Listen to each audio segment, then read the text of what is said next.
So obviously new information coming in. I want to go now to Anna Schecter, senior producer for the CBS News Crime and Public Safety Unit. She's been following the latest information. Anna, what have we learned right now? Well, we've just learned that police did take a man into custody, but actually he's been released at this point. So very fluid situation. Unclear at this time if they have caught the person who fired that shot, if that suspect is potentially still at large. The campus is essentially trying to clear itself out. They have police going room to room to try to clear people away from the area. But we reported earlier, we had multiple sources who told us a man was in custody. There is video of that our own confirmed team has cleared, and that individual has now been released.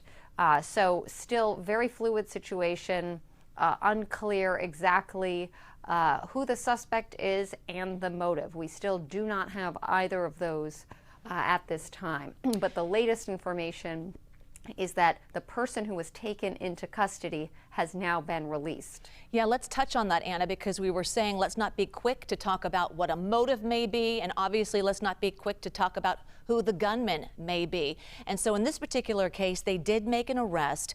Was this person armed, and do we know why they jumped to that conclusion to arrest that person and now release them? I know information's coming in quickly.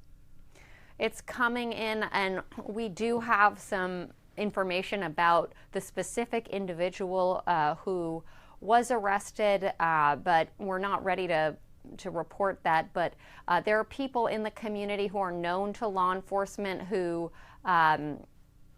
show up at various political events. It appears that that might have been the case with respect to this initial arrest.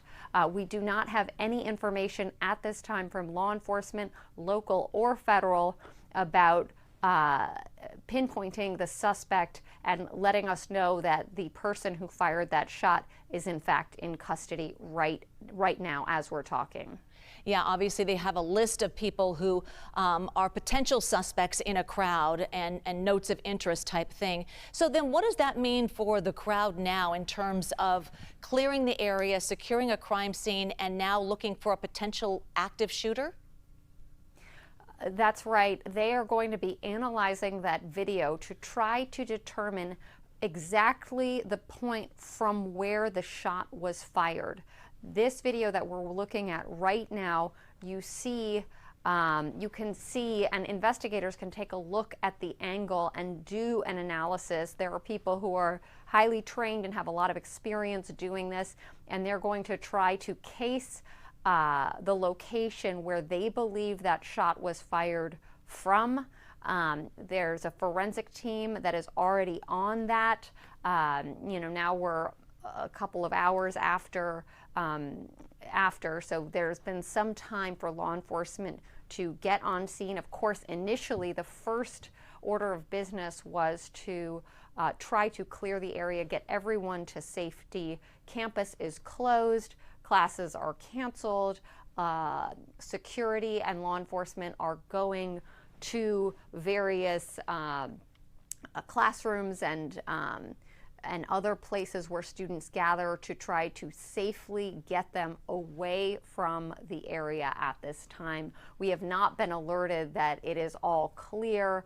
We have not gotten any information that the threat is neutralized at this point. All right, Anna Schecter. Anna, thank you so much. We'll come back to you for more information on CBS News 24/7 as we monitor this.